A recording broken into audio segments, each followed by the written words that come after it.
¿Qué tal, mis queridos avatares virtuales? Hoy os traigo un nuevo vídeo sobre 10 curiosidades que tal vez no sepáis sobre la que es a día de hoy mi franquicia preferida. He realizado este vídeo con mucho cariño y no poco esfuerzo por todo lo que recoge, y espero que lo disfrutéis. Espero que os guste tanto como a mí hacerlo y sin más dilación, vamos a ello.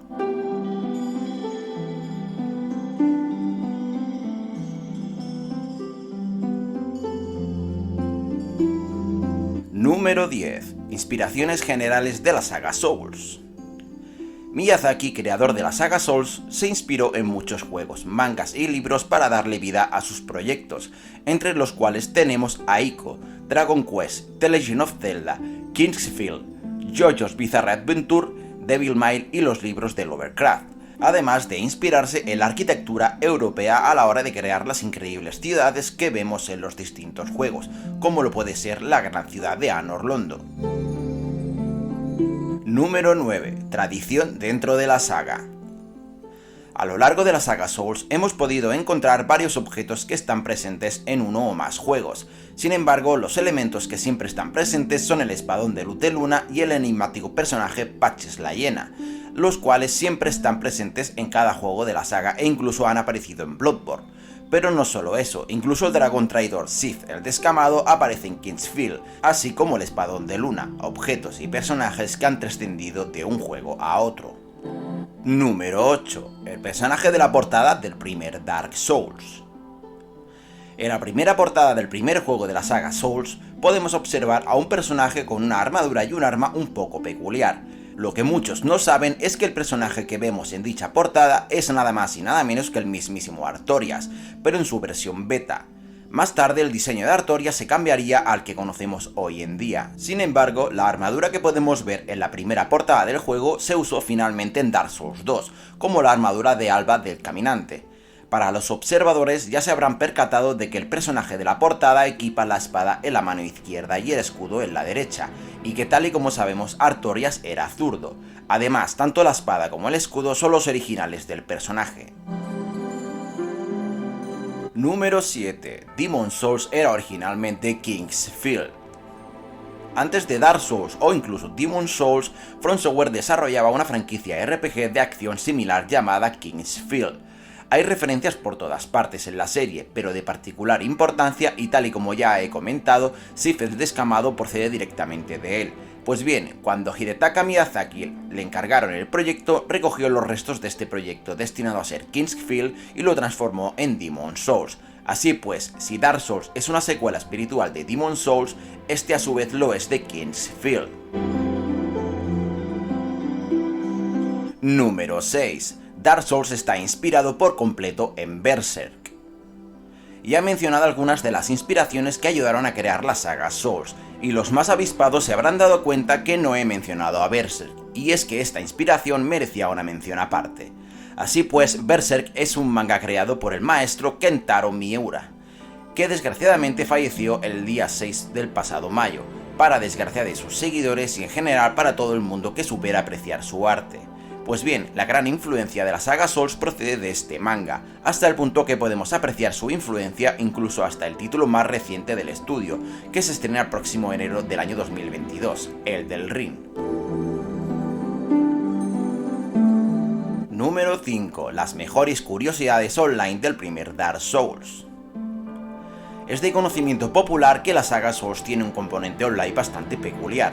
Entre las curiosidades que podemos encontrar en este apartado tenemos el hecho de tener los mundos interconectados a través de la red y se suceden una serie de eventos de los más extraños. Así pues, una de las cosas más extrañas es el encuentro con un tipo de enemigo llamado Valgran. Si alguna vez os habéis encontrado con un tipo de cangrejo traslúcido, que sepáis que estos aparecen cuando un jugador muere en Dark Souls portando consigo una gran cantidad de humanidades o bien miles de almas. Estos enemigos no suelen ser extremadamente difíciles, pero lo que sí es complicado es llegar a verlos. Otro evento es que en el primer Dark Souls, cuando alguien consigue derrotar a las gárgolas del campanario o a Quelag y tocar una de las campanas, podemos escuchar el tañido de las mismas desde nuestro mundo, y durante el combate contra Sith el Descamado podemos ver en la arena de combate cuerpos petrificados, que no son sino los cuerpos de otros jugadores que han perecido de esa forma contra el jefe y han sucumbido a la maldición del dragón. Y finalmente, si alguna vez habéis recibido un mensaje de que habéis sido invadidos por un siervo del Señor del Cementerio, eso es porque otro jugador desde su partida ha hecho servir un ojo de la muerte y os ha enviado a vuestro mundo varios espectros oscuros, que no son otra cosa que enemigos de color rojo extremadamente fuertes que al derrotarlos os da la oportunidad de invadir al jugador que os ha maldecido para vengaros de él. Número 4. Ubicaciones de Dark Souls inspiradas en la vida real.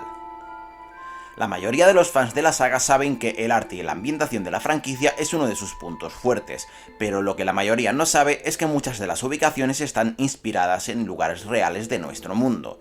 Así pues, Anor Londo está inspirada en la Catedral de Milán. Asimismo, en la misma Anor Londo hay un pilar central lleno de escaleras que está inspirado en las escaleras del castillo de Chambord, en Francia. También, la arquitectura de Nuevo Londo está inspirada en el monte Saint-Michel, en Normandía, Francia. Del mismo modo, los archivos del duque están inspirados en dos lugares. El primero es la biblioteca de George Peabody, en la ciudad de Baltimore, en Estados Unidos, y el segundo, el Real Gabinete Portugués de Lectura. Asimismo, la cueva de cristal de la misma zona está inspirada en la cueva de cristal de Naica, en México. En cuanto a las ruinas de Izalith, están inspiradas en los templos de Angkor, en Camboya. En cuanto a las ruinas de los demonios, están inspiradas en las cuevas de Ajanta, en la India. En cuanto al cementerio que podemos visitar cerca del santuario del Lace de Fuego, está inspirado en el cementerio judío de Praga. Y finalmente, la parroquia de los no muertos está inspirada en la iglesia de San Juan Parangaricutiro, ubicada en México. Viendo todas estas referencias, es normal que la ambientación del primer Dark Souls siga siendo de las mejores que hemos visto. Número 3. Dark Souls y la depresión. Por todos he sabido que la saga Dark Souls es un juego muy exigente, pero ¿qué tal si os digo que también puede servir para el propósito de superar la depresión? Según varios estudios realizados por profesionales, algunos expertos testifican que el título de From Software está diseñado para satisfacer tres necesidades psicológicas primarias que conectan con la teoría de la autodeterminación: la motivación intrínseca, la competencia y la autonomía.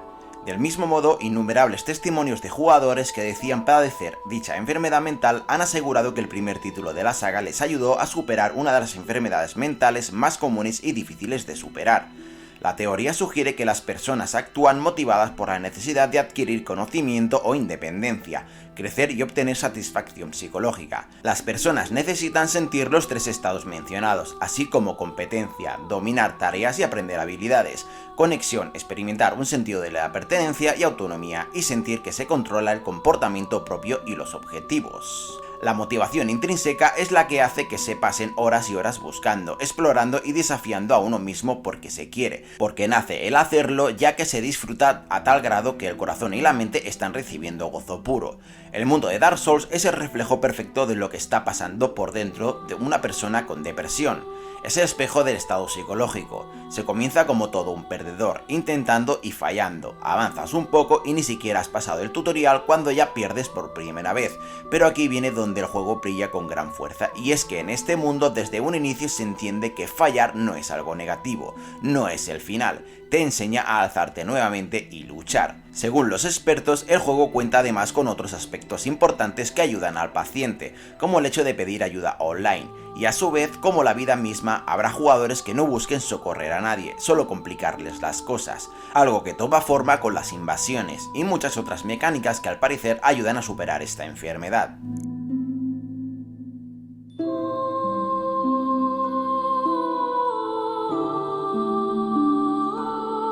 Número 2. From Software posee 3 equipos de desarrollo. ¿Alguna vez os habéis preguntado por qué algunos desarrollos tardan cerca de 5 años en producirse y sin embargo From Software ha conseguido publicar tantos juegos en tan pocos años? Vamos a recapitular un poco. From Software publicó en el año 2009 2 juegos, Vampire Blade y Demon's Souls. En el 2011 publicó Dark Souls, en el 2014 Dark Souls 2. Dark Souls 2 Scholar of the First en 2015, y a su vez ese mismo año publicó Bloodborne. En el año 2016 publicó Dark Souls 3, en el 2018 Dark Souls Remaster, en el año 2019 Sekiro, y ahora en el 2022, y con una pandemia mundial de por medio, Elden Ring. Si solo dejamos los juegos originales, tenemos un total de 8 juegos en un periodo de 13 años, algo inimaginable para cualquier otro estudio. Pues bien, todo esto tiene un motivo, y es que From Software está compuesta por 3 equipos, que trabajan en paralelo, con varios directores pero a su vez comandados por Hidetaka Miyazaki, que además de participar activamente en todos los proyectos, supervisa aquellos en los que no está. Esto funciona de la siguiente manera: un equipo más pequeño se encarga de la preproducción y es el encargado de construir la base principal del proyecto. Al cabo de 2 años, ese mismo proyecto pasa a manos de un segundo equipo más grande, que es el encargado de programar los pilares principales. Año y medio después, el tercer equipo se suma al segundo para reforzar y añadir lo que falta durante los 2 años siguientes. Así pues, este tercer equipo trabaja cerca de 2 años en pulir el trabajo, revisar posibles fallos y bugs, añadir cosas que faltan y otros menesteres. Así es como el estudio de From Software, con un total de 288 trabajadores, puede producir tantísimos juegos, de una duración aproximada de 5 o 6 años cada uno. Como apunte final, From Software siempre se encuentra produciendo 3 juegos en paralelo. Sabiendo este dato, nos queda que actualmente solo somos conocedores de un título, el del Ring, y por lo tanto en la sombra se están produciendo 2 más, y como he dicho, siempre bajo la supervisión de Hidetaka Miyazaki.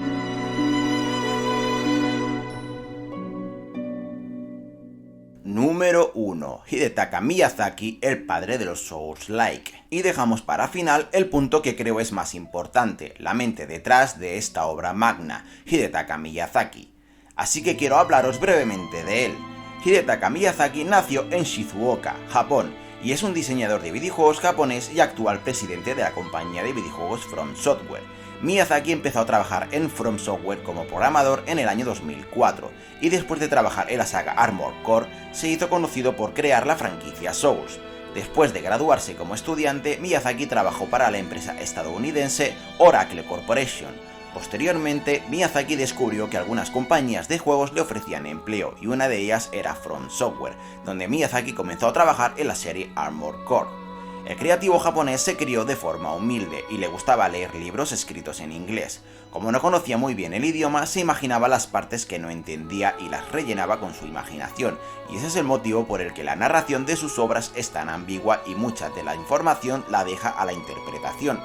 Ya os he hablado de las grandes influencias de la saga, y todas proceden de este artista, que amaba las historias fantásticas. Pero como él no había tenido una vida fácil, decidió imprimir esa decadencia y esas dificultades en sus juegos, logrando ese equilibrio entre reto-recompensa tan aclamado. A día de hoy se sigue manteniendo como un tipo humilde que disfruta poco de los elogios y que sigue centrado en crear grandes juegos e historias, y suele ser un creador que aparece poco por los medios.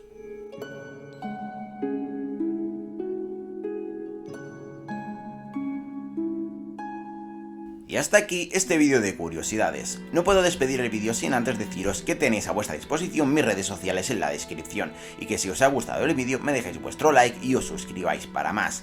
Yo soy Avatar y nos vemos en un próximo vídeo. ¡Hasta pronto!